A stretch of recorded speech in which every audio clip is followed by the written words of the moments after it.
El amanecer en San Miguel de Allende parecía inofensivo. Las calles adoquinadas reflejaban el sol como si nada en el mundo pudiera manchar tanta belleza. Pero dentro de la casa de la familia Mendívil, el silencio era inquietante. Esa mañana, doña Eva, de 74 años, no se presentó para el desayuno. «¿Mamá?», gritó Claudia, su hija mayor, mientras subía apresurada las escaleras. «Mamá, ¿estás ahí?». Fue Eduardo, el hijo menor, quien la encontró. Tirada al pie de la escalera de servicio, con el rostro golpeado y la pierna torcida de forma antinatural. «Llama a una ambulancia», gritó. «Ahora». Claudia soltó el teléfono de inmediato. «¿Qué pasó? ¿Se cayó?». Eduardo no respondió. Solo la miró. Pero en su rostro no había miedo ni preocupación. Había cálculo. Frialdad. ¿Hasta dónde puede llegar la ambición cuando la herencia está en juego? ¿Y qué pasa cuando una víctima regresa, justo cuando todos la daban por muerta? Comenta abajo si tú crees que la familia puede ser más cruel que un enemigo, y no olvides suscribirte si esta historia te hace reflexionar. En el Hospital General de Querétaro, doña Eva fue ingresada de urgencia. Politraumatismos, traumatismo craneoencefálico leve, fractura de cadera. Inconscient. Estado reservado. La policía tomó el reporte como accidente doméstico. La casa era antigua, las escaleras empinadas, la baranda floja. Caso cerrado. O eso creyeron. Una semana después, Claudia revisaba los papeles de su madre cuando notó algo que no recordaba haber visto antes, una nueva versión del testamento. ¿Y esto qué es?, preguntó, con el ceño fruncido. Eduardo le arrebató el sobre de las manos. No está firmado todavía, dijo. Y aunque lo estuviera, no es legal hasta que lo valide el notario. ¿Qué decía? Eduardo no respondió. Pero Claudia lo vio. El nombre de Isabel, la nieta de Eva, hija de su difunto hijo mayor, aparecía subrayado con marcador azul. Una nota al costado decía: dejarle la casa a Isabel. Los otros ya recibieron suficiente. ¿Se lo iba a dejar todo a esa mocosa?, gritó Claudia. No todo. Pero la casa, sí. Eso es lo más valioso. Eduardo no dijo nada. Pero algo se activó en su mente. Y fue en ese momento que Claudia lo miró con sospecha. Tú estabas en casa esa mañana. Fuiste el último que la vio. ¿Estás insinuando algo? ¿Y si no fue un accidente? El silencio que siguió fue más elocuente que cualquier confesión. En la habitación del hospital, doña Eva despertó 2 días después. Pero algo estaba mal. Tenía los ojos abiertos, pero no hablaba. No reaccionaba. El diagnóstico fue demoledor: amnesia disociativa y mutismo traumático. La caída no había borrado su memoria, el trauma lo había hecho. No recuerda nada, explicó el médico. Pero hay algo más, ella elige no hablar. Como si algo la aterrara profundamente. Mientras tanto, Isabel, la nieta, regresaba a San Miguel desde la universidad en Puebla. Cuando se enteró del accidente, no dudó en volver. ¿Cómo que se cayó por las escaleras?, preguntó con incredulidad. ¿Mi abuela? ¿La misma que subía y bajaba corriendo para regar las plantas? Nadie le respondió. Pero Isabel, con apenas 21 años, no era ingenua. Sabía leer entre líneas. Y algo no le cuadraba. En los días siguientes, Claudia y Eduardo comenzaron discretamente los trámites legales. Querían obtener la tutela legal de Eva alegando incapacidad permanente. El objetivo: controlar sus bienes. Pero lo que no sabían era que doña Eva los escuchaba todo. No hablaba. No reaccionaba. Pero entendía cada palabra. Y por dentro, algo en ella crecía. No era miedo. Era rabia. Una noche, Isabel se quedó sola con su abuela. Le leyó en voz alta fragmentos de sus libros favoritos. Le habló de la universidad, de lo mucho que la extrañaba. Y al final, le tomó la mano. Abuela, si tú no puedes hablar, yo hablaré por ti. Pero dime, ¿fue un accidente? Los ojos de doña Eva se humedecieron. Y entonces, por primera vez en días, movió un dedo. Solo uno. Pero Isabel lo notó. Y entendió: no fue un accidente. Isabel no durmió esa noche. Se quedó en el sillón del hospital con los ojos fijos en su abuela, preguntándose cómo alguien que amaba tanto a su familia podía terminar siendo traicionada por ella. A la mañana siguiente, pidió hablar con el doctor. Mi abuela movió el dedo anoche. No fue un espasmo. Fue intencional. El médico asintió. Sí, lo notamos. Neurológicamente, está recuperándose. Pero algo la retiene. ¿Qué exactamente? El trauma. En algunos pacientes, el cuerpo se protege negándose a recordar lo ocurrido. Pero eso no significa que la mente no lo sepa. Isabel apretó los labios. ¿Y si yo pudiera ayudarla a hablar? Si consigue que ella rompa el silencio, no solo ayudaría a su recuperación, también podría cambiar su situación legal. Mientras tanto, Claudia y Eduardo se reunieron con un abogado local. Estaban convencidos de que Eva no volvería a hablar y que podrían hacerse legalmente con el control de su patrimonio. Si solicitamos la tutela médica permanente, dijo Eduardo, podríamos disponer de sus bienes antes de que se celebre cualquier modificación al testamento. Y con eso nos quitamos a Isabel de encima, añadió Claudia. Ella ni siquiera es hija directa. El abogado dudó. Legalmente es heredera directa por ser nieta de sangre. Si aparece un nuevo testamento firmado y registrado, ustedes quedarían fuera. No hay nuevo testamento firmado, dijo Eduardo con firmeza. Y tampoco lo habrá. Isabel volvió a la casa de su abuela esa tarde. Necesitaba respuestas. Reviso cajones, agendas, records. Encontró un sobre oculto detrás de una pila de manteles. Era una carta, escrita a mano, dirigida a ella. Querida Isabel, si lees esto, es porque no estoy bien. Tal vez me haya equivocado en confiar tanto en todos. He modificado el testamento para que esta casa sea tuya. Sé que la cuidarás. Sé que tú no me verías como un estorbo. Perdóname por no haberlo dicho en voz alta. Isabel sintió un nudo en el estómago. El papel temblaba entre sus dedos. Ella ya sospechaba, pero ahora lo sabía. Alguien había querido quitarle todo a su abuela. Esa noche, volvió al hospital con una grabadora oculta. Se sentó junto a Eva. Abuela, sé que me oyes. Y sé que fue alguien de la familia. Solo necesito una señal más. Le mostró una foto de Claudia. Nada. Luego una de Eduardo. Unleave Parpadio. Pero cuando mostró la carta, Eva movió los labios. Apenas. Pero fue suficiente. Días después, Isabel acudió a una terapeuta especializada en comunicación alternativa. Le enseñó a Eva a responder con señales mínimas, parpadeos, presión de manos, pequeños movimientos. Claudia y Eduardo no sabían nada de esto. Creían que Eva seguía vegetando en una cama.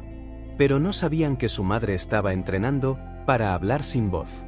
En paralelo, Isabel buscó a don Rafael, el notario más viejo del pueblo. Él había trabajado con Eva por años.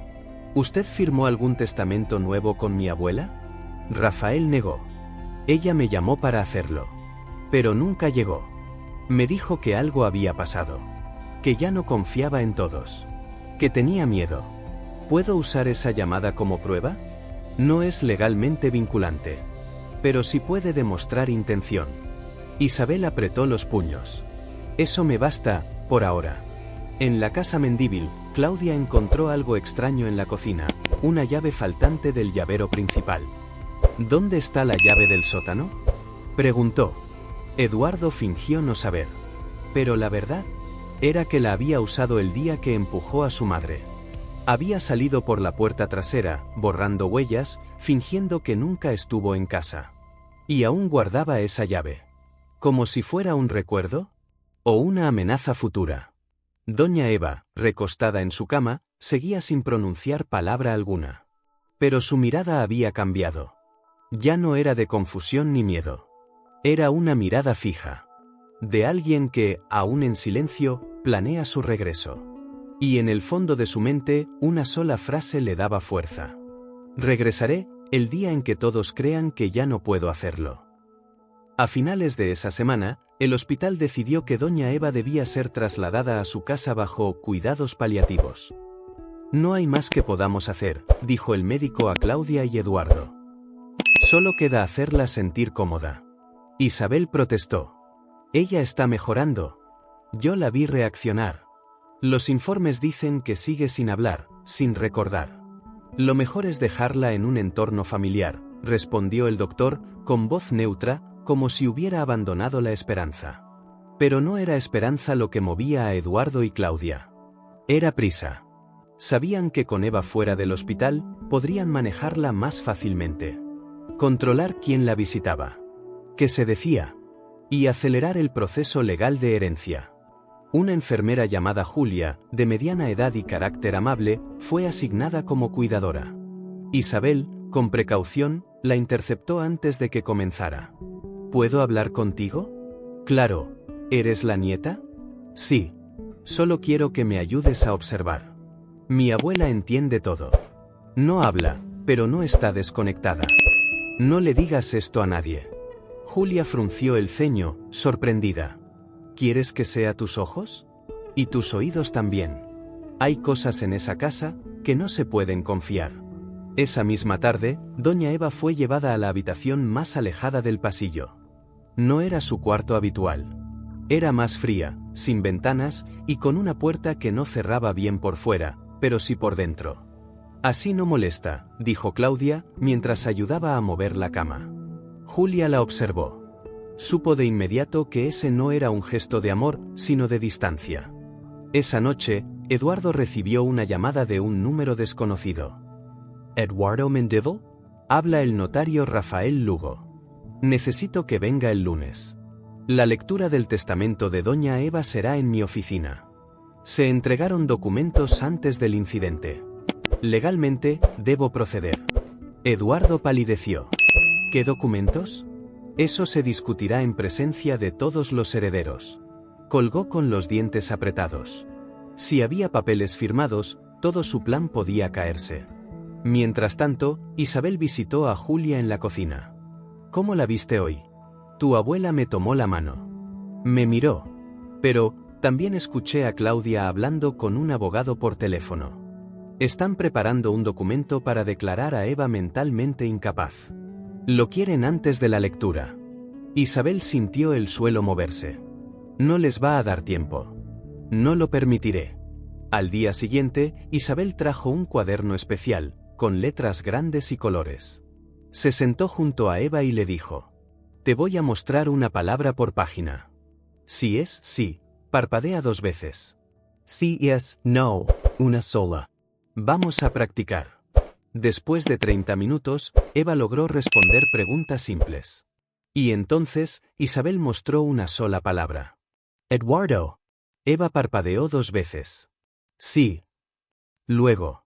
¿Fue él quien te empujó? 2 parpadeos. Después, lágrimas. Y una mirada firme. Lo sabía, susurró Isabel. Te juro que no se saldrá con la suya. En la planta baja, Eduardo buscaba el Viejo Testamento original. El que les dejaba todo a él y a Claudia. Tenía miedo de que su madre hubiera modificado algo antes del incidente. En un cajón del escritorio, encontró un sobre cerrado con sello notarial. Fechado 2 días antes de la caída.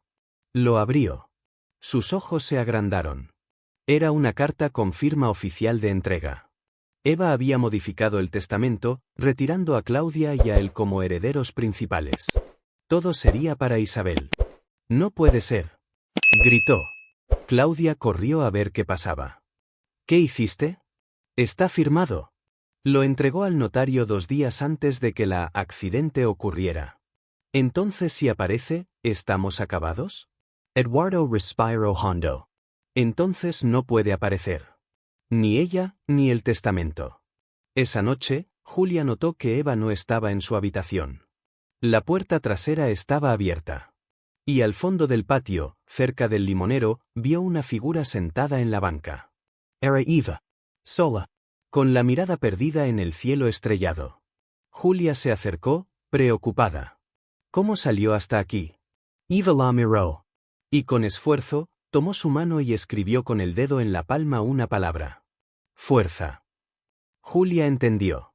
Esa mujer no estaba vencida. Solo estaba esperando el momento exacto para regresar. La mañana del lunes llegó con un cielo gris y pesado. En San Miguel, todo parecía normal, pero en la casa Mendívil, la tensión se cortaba como con navaja. Claudia se maquillaba frente al espejo, repitiéndose que todo saldría bien. Si nos mantenemos firmes, nadie sospechará, le dijo a Eduardo, que vestía un traje demasiado elegante para un trámite de rutina. ¿Y si Eva aparece con algo? Preguntó, nervioso. ¿Y si habla? Claudia le sostuvo la mirada. Esta acabada. ¿No viste cómo la sacaron al patio? No recuerda nada. No puede hablar. Es un cuerpo, sin historia. Pero estaban equivocados. Isabel despertó temprano. Llevaba días sin dormir bien, pero esa mañana sentía otra energía. Había copiado todas las respuestas no verbales de Eva en un cuaderno, con fechas, preguntas y patrones. Julia le había conseguido algo más, una grabación de una noche en que Claudia había dejado escapar demasiadas palabras mientras hablaba por teléfono en la cocina. Claro que fui yo quien la empujó. ¿Qué esperaban que hiciera? ¿Dejar que esa vieja le regalara todo a la mocosa esa? La voz era clara. Fuerte. Despreciable. Esto es lo que necesitábamos, dijo Isabel, con los ojos llenos de rabia. Hoy no voy sola. A las 11 de la mañana, todos estaban reunidos en la notaría de Rafael Lugo. La sala era pequeña, con paredes de madera oscura y un reloj antiguo que marcaba cada segundo con una lentitud desesperante. Buenos días, saludó Rafael, con solemnidad. Estamos aquí para leer la última voluntad de doña Eva Mendívil. ¿No deberíamos esperar a Isabel? Preguntó el asistente del notario. Ella no es heredera directa, saltó Claudia rápidamente. Es solo una nieta, y no vive en esta casa. No hay razón para que esté aquí. Eso es discutible, dijo una voz desde la puerta. Todos se giraron. Isabel estaba allí, con Julia empujando la silla de ruedas de Eva. Eva con la cabeza erguida, con los ojos abiertos, con la mirada fija en Eduardo. El silencio se volvió absoluto. ¿Qué es esto? Gruno Claudia. Ella no puede estar aquí. Esto es una trampa. La señora Eva tiene derecho legal a asistir a la lectura de su testamento, dijo Rafael, manteniendo la calma. Y al parecer, no está tan incapacitada como ustedes dijeron en la solicitud de tutela. ¿Qué? Eduardo dio un paso al frente. Esa solicitud aún está en trámite. Pero ya fue denegada, interrumpió el asistente del notario. A las 8:15 de la mañana, se recibió una objeción oficial acompañada de pruebas médicas actualizadas. Claudia palideció. ¿Qué pruebas? Isabel se acercó, sacando de su bolso un sobre. Vídeos, respuestas documentadas, y una grabación. Todo entregado a la fiscalía local esta mañana. Rafael abrió otro sobre, con sello oficial. Este es el testamento entregado por la señora Eva el día 3 del mes pasado, 2 días antes de su caída. Está registrado y validado por esta notaría. Miró a todos. Según este documento, los únicos beneficiarios son Isabel Mendívil, la Fundación de Mujeres Mayores de Guanajuato, y el Centro de Rehabilitación de San Miguel, donde Eva fue voluntaria. Nada para Claudia. Nada para Eduardo. El golpe fue seco. Implacable. Eduardo se lanzó hacia la mesa, arrebatando el documento. Esto es una falsificación. Ella no estaba en sus cabales. Eva lo miró. Con una calma que solo el tiempo da. Y entonces, alzó la mano. Temblorosa. Frágil. Con esfuerzo, escribió en el aire 3 letras invisibles. Pero Isabel las entendió. Tío. Tú. Ella te está señalando, Eduardo, dijo Isabel, con voz firme. Fuiste tú. Julia sacó su celular. Y tengo tu confesión grabada. A Claudia también. Todo fue entregado a la policía. Los pasos de 2 oficiales de seguridad no tardaron en escucharse en el pasillo. Entraron con decisión. Eduardo Mendívil, Claudia Mendívil, quedan detenidos por intento de homicidio y falsificación de documentos judiciales. No pueden hacer esto, gritó Claudia. Ella es mi madre. Y aún así intentaste matarla, dijo Rafael, sin pestañear. Eva cerró los ojos por un segundo. Luego los abrió. Y por primera vez en semanas. Habló. Ya basta. Su voz era débil, pero clara. Mi voz no es para ustedes. Es para quien me cuidó, cuando yo no podía hacerlo. Miró a Isabel. Gracias por no soltarme. Isabel no dijo nada. Solo abrazó a su abuela. Fuerte. Como si fuera la primera vez. Y también la última. Las imágenes de Eduardo y Claudia esposados, saliendo de la notaría escoltados por la policía, se viralizaron en cuestión de horas. Algunos vecinos filmaron todo desde sus autos. Otros solo vieron el final, la mujer en silla de ruedas que los miraba sin lágrimas, sin venganza. Doña Eva no había pedido castigo. Había exigido verdad. Y el pueblo entero ahora la miraba con respeto y asombro. La noticia salió en los medios locales de Guanajuato y rápidamente fue retomada por periódicos de Ciudad de México y Monterrey. Anciana sobrevive intento de homicidio por parte de sus propios hijos. Reaparece el día del testamento y los delata frente a todos. En Twitter, se volvió tendencia. Almohadilla la abuela que volvió. Isabel pasó los días siguientes evitando entrevistas. Solo quería cuidar a su abuela. Había reporteros tocando la puerta, drones sobrevolando el patio, hasta ofertas de editoras. Pero lo único que importaba era lo que Eva le dijo esa noche, mientras veía el noticiero desde la sala, con una manta sobre las piernas. No quiero que me recuerden por lo que me hicieron, sino por lo que sobreviví. Isabel asintió. Y yo quiero que tú te recuerdes, como la mujer que volvió. Y no la que fue silenciada. A los pocos días, el notario Rafael visitó la casa personalmente. Eva, solo vengo a notificar que el proceso está oficialmente cerrado. La casa y todos los bienes están en manos de Isabel. Los otros no podrán impugnar nada. Eva lo miró. ¿Qué pasará con ellos? Eduardo aceptó un trato para reducir su condena, confesando todo. Claudia está esperando juicio. No quiero cargar con odio, dijo Eva. Pero tampoco con silencio. Al menos ahora, el ciclo se cerró. Rafael le tomó la mano, emocionado. Nunca vi algo así en mis 40 años de carrera. Usted es historia viva, doña Eva. Esa misma tarde, Isabel organizó un pequeño almuerzo en el jardín trasero. Invitó a Julia, al doctor que apoyó su causa, a algunas vecinas que cuidaron las plantas durante la hospitalización. Eva, vestida con un suéter color lavanda, se acomodó bajo una sombrilla. ¿Sabes qué es lo curioso? Dijo con media sonrisa. Que me siento más viva ahora, que antes de caerme por las escaleras. Todos rieron, pero había emoción en cada mirada. Yo también, respondió Isabel. Porque ahora sé que no estamos solas. Pero la tranquilidad no duró mucho. Una carta llegó días después, sin remitente. Isabel la abrió. Era corta.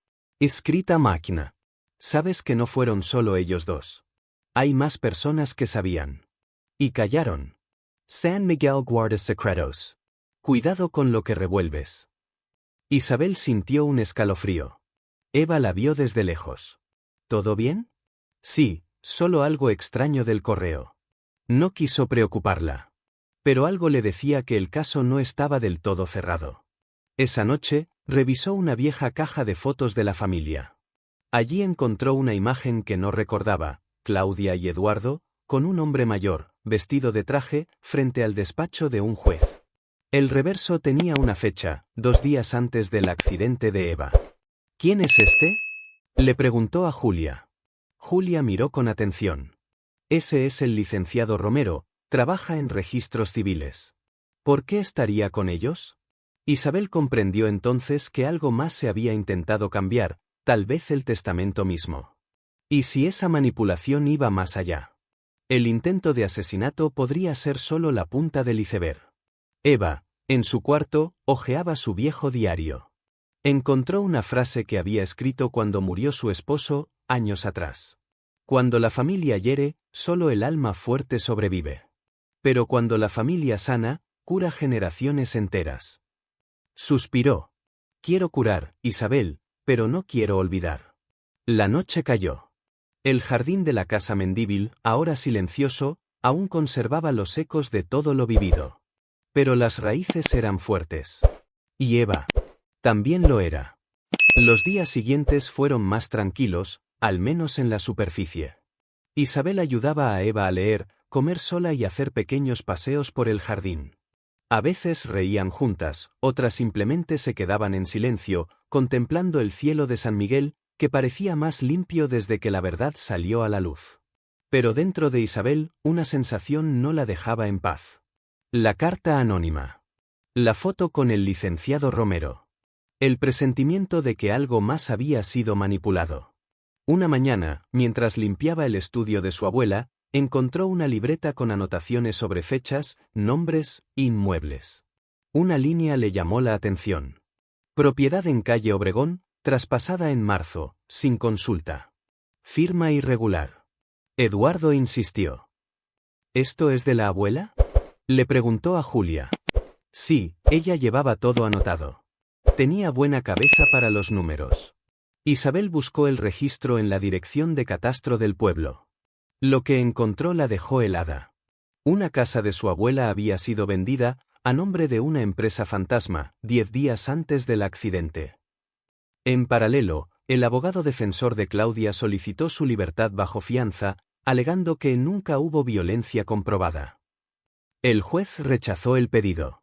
Pero el movimiento inquietó a Isabel. Claudia no era el tipo de mujer que se rendía fácilmente. ¿Y si seguía teniendo aliados fuera? Podía volver a atacar. Isabel decidió visitar a don Romero, el funcionario que aparecía en la foto.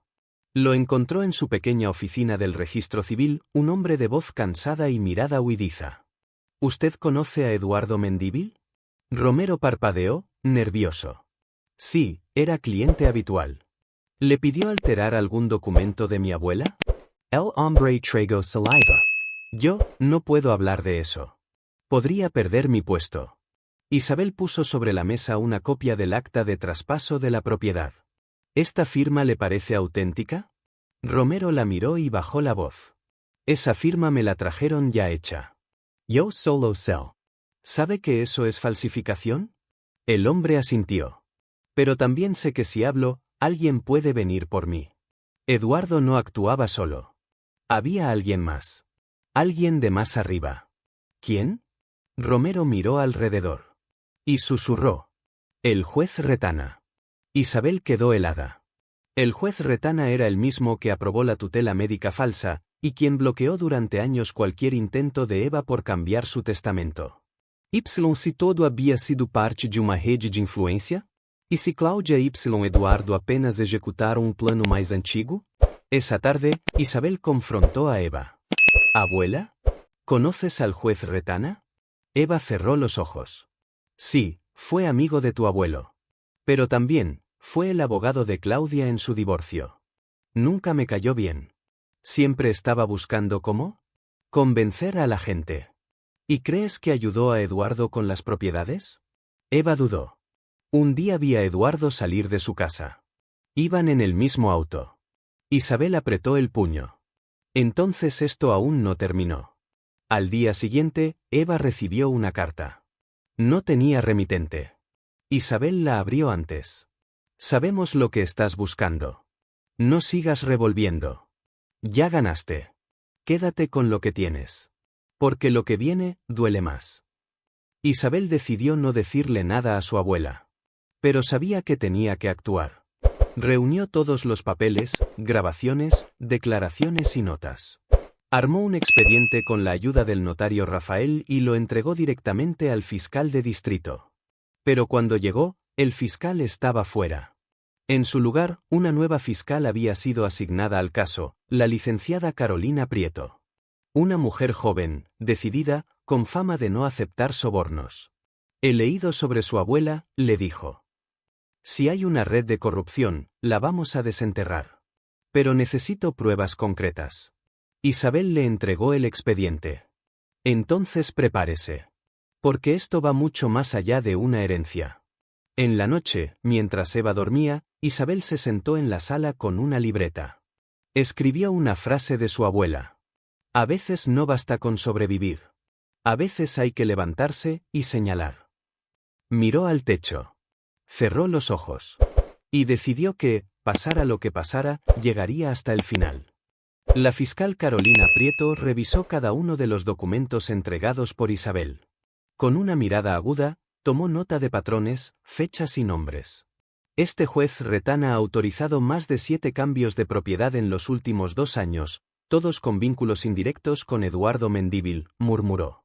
Isabel, sentada frente a ella, sentía una mezcla de ansiedad y urgencia. ¿Y si él fue quien bloqueó los intentos de mi abuela por cambiar el testamento antes?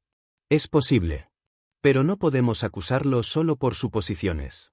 Necesitamos algo más fuerte. Carolina se inclinó hacia ella. ¿Estarías dispuesta a grabar una conversación con él? La propuesta era arriesgada, pero Isabel sabía que no tenía opción. Una cita fue agendada bajo el pretexto de una consulta legal sobre una propiedad antigua. Quiero que piense que estoy asustada, que necesito su ayuda para protegerme de mi abuela, le dijo Isabel a Carolina. Perfecto. Si es culpable, se delatará solo. La reunión se realizó en una cafetería discreta del centro histórico de San Miguel de Allende. El juez Alfonso Retana, elegante y arrogante, llegó con su bastón de caoba y su sonrisa impostada. Isabel, querida, ¿cómo está tu abuela? Me enteré de lo sucedido. Un escándalo innecesario, ¿no crees? Ella está recuperándose. Pero ahora quiere revisar todos sus papeles. Estoy preocupada, dijo, bajando la voz. Quiero asegurarme de que ciertas cosas no salgan a la luz. Retana sorbió su café. A veces, lo mejor es dejar el pasado donde está. Te lo digo por experiencia. Tu abuela es una mujer testaruda, siempre lo fue. ¿Usted ayudó a mis tíos con los papeles de las propiedades? El juez sonrió. Digamos que orienté el proceso. Nada illegal. Todo dentro de los márgenes. ¿Y si alguien lo investiga? El hombre se inclinó hacia ella. Isabel, hay cosas que es mejor no tocar. Porque si tú tiras de ese hilo, otros nombres saldrán. Nombres que no te conviene enfrentar. Ahí estaba. La amenaza envuelta en cortesía. La grabación fue clara. Incriminatoria. Carolina escuchó el audio con atención. Suficiente para abrir una investigación formal. A partir de hoy, el juez Retana queda suspendido de sus funciones. Pero los ecos de esa acción se hicieron sentir rápidamente. 2 días después, alguien lanzó una piedra contra la ventana de la casa Mendívil.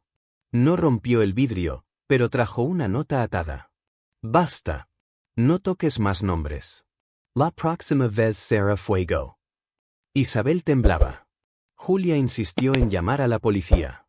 Esto ya es criminal. Están tratando de silenciarlas otra vez. Eva se mantuvo en silencio. Solo dijo. Si están amenazando, es porque tienen miedo. La fiscal Prieto asignó una patrulla permanente frente a la casa. No voy a permitir que las vuelvan a lastimar, dijo. Y no está sola, Isabel. Los medios se encendieron de nuevo. Esta vez, la historia dio un giro. Corrupción en el sistema judicial, juez suspendido por encubrir a familia acusada de intento de homicidio. Y entonces ocurrió algo inesperado. Otras personas empezaron a hablar. Una mujer mayor, en un pueblo cercano, denunció que había perdido su casa en condiciones similares. Un exfuncionario afirmó que los registros eran manipulados desde hace años por una red de abogados y jueces. Lo que empezó como un caso familiar se convirtió en una investigación nacional. Eva, al ver las noticias, cerró los ojos. Lo sabía.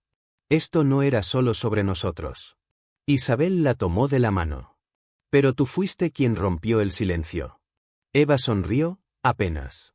Solo fui la que cayó por las escaleras. Tú, fuiste la que se levantó.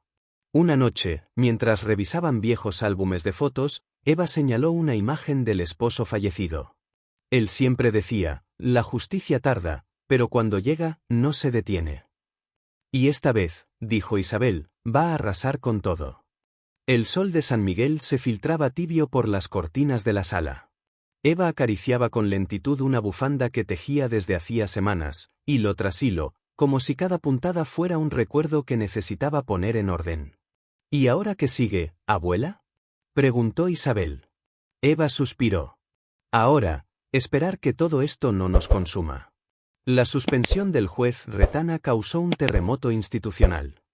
Varios funcionarios del registro civil fueron llamados a declarar. El Ministerio Público de Guanajuato anunció una revisión masiva de más de 120 expedientes de sucesión, donaciones y testamentos. Pero mientras los medios hablaban de reformas, dentro de la casa Mendívil la batalla era más íntima, recomponer lo roto. Julia notó que Eva no dormía bien. ¿Pesadillas? No, solo recuerdos. Hay cosas que no desaparecen con una denuncia. Eva empezó a dejar pistas de una tristeza más profunda. Miraba al horizonte por largos minutos. No respondía con entusiasmo. A veces dejaba de comer. Siento que todo se me fue. Hasta ellos, aunque me traicionaron, eran mi sangre. ¿Te arrepientes de haber hablado? Le preguntó Isabel, suavemente. Eva negó con la cabeza. Pero sí me duele haber llegado a este punto sin poder entender en qué fallé. Una tarde, Eva pidió visitar el Panteón de San Juan de Dios, donde estaban enterrados su esposo y sus padres. Isabel la llevó en la camioneta, con Julia detrás. Necesito pedirles perdón por haber criado a hijos que solo vieron en mí una firma. No una madre. Isabel apretó el volante con fuerza. No digas eso. No fue culpa tuya.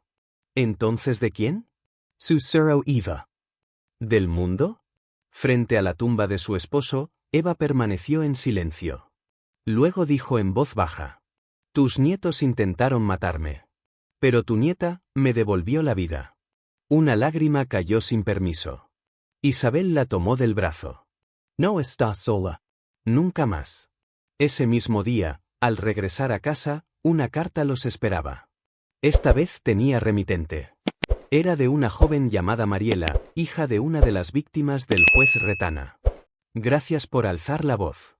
Mi madre perdió su casa por un documento falso y murió creyendo que había sido su culpa. Ver a su abuela hablar, me devolvió la fe. Isabel leyó la carta en voz alta. Eva no dijo nada por unos segundos.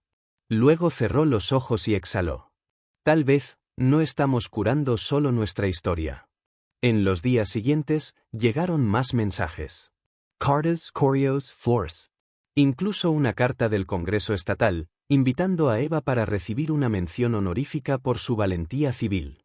Pero Eva no quería aplausos. Solo quería paz.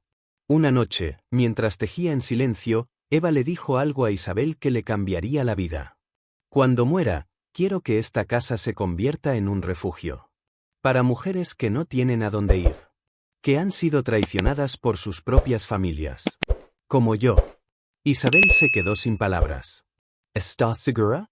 Nunca estuve más segura de algo. Que mi historia no se quede entre estas paredes. Que se convierta en esperanza. Isabel, conmovida, abrazó a su abuela. Vamos a hacerlo. Pero primero, tienes que quedarte conmigo. Mucho tiempo más. Eva sonrió.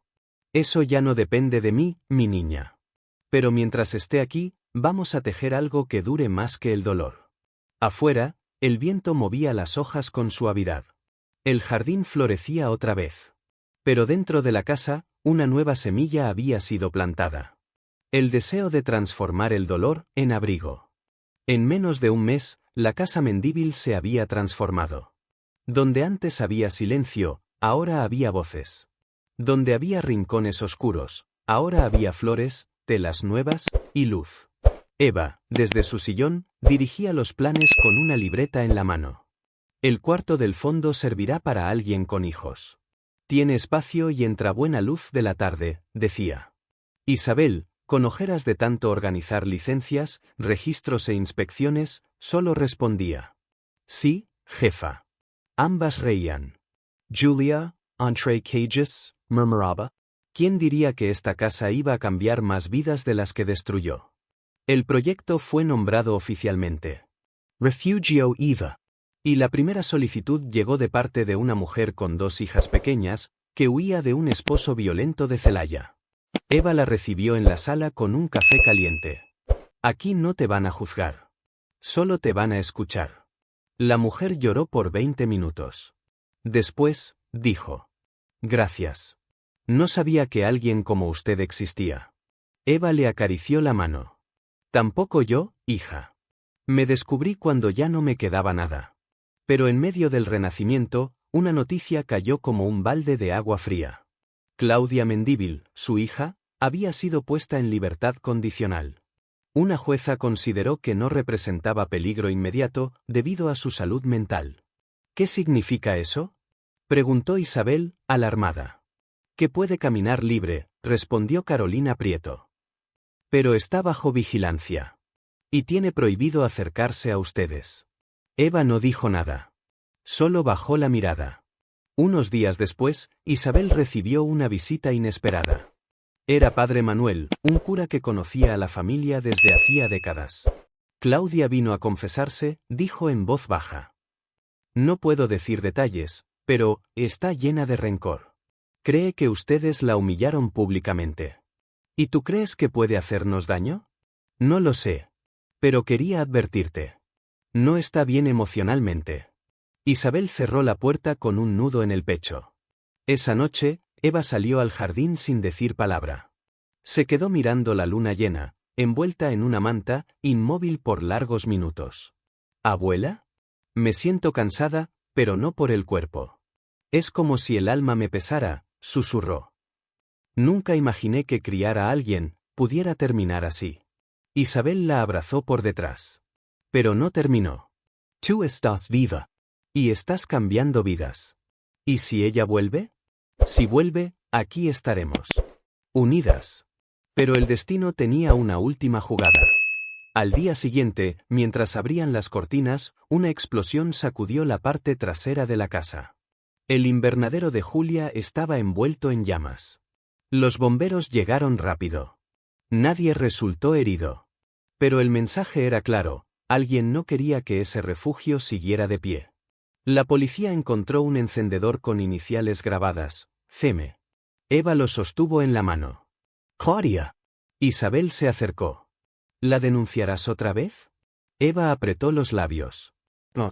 Esta vez, la voy a enfrentar. Horas más tarde, Eva pidió ser llevada a casa de Claudia. Julia e Isabel protestaron, pero ella fue firme. Quiero verla. Quiero mirarla a los ojos. Y decirle lo que aún no pude. Frente al portón oxidado, Eva pidió entrar sola. Claudia abrió la puerta, sorprendida. ¿Qué haces aquí? Eva levantó la cabeza. Vine a ver, no como madre, sino como mujer. ¿Vienes a juzgarme otra vez? No. Vengo a devolver lo que me quitaste, la voz. Y entonces, Eva habló. Del dolor. Del amor truncado. De los silencios. De la herencia que no era dinero, sino historia. De cómo la casa ahora abrigaba a otras mujeres. De cómo había perdonado, pero no olvidado. Claudia, por primera vez, no supo qué responder. Solo la vio alejarse. Pequeña. Lenta. Pero enorme. De regreso a casa, Isabel la esperaba en la puerta. Eva le sonrió. Ya está. Ya no me queda nada más por decir. ¿Y qué sientes? Eva miró el cielo. Paz. El fuego no destruyó el refugio. Al contrario, le dio un nuevo símbolo. De las cenizas, también se construye hogar. El otoño llegó a San Miguel con sus hojas doradas y su aire tibio. El refugio Eva ya albergaba a 3 mujeres y 2 niños. En el jardín, un nuevo árbol fue plantado. Un fresno. Dicen que los fresnos crecen fuertes, incluso después de un incendio, comentó Julia. Isabel lo regaba cada mañana. Eva lo miraba desde la ventana. Quiero que ese árbol crezca más alto que esta casa. Lo hará, dijo Isabel. Como tú. El proceso legal contra Claudia se reactivó con las nuevas pruebas del incendio. Pero Eva se negó a declarar. Mi lucha no es por castigo. Es por reconstrucción. Carolina Prieto la entendió. Hay justicia que viene del Estado, y justicia que viene del alma. La comunidad, conmovida por la historia, empezó a apoyar el refugio.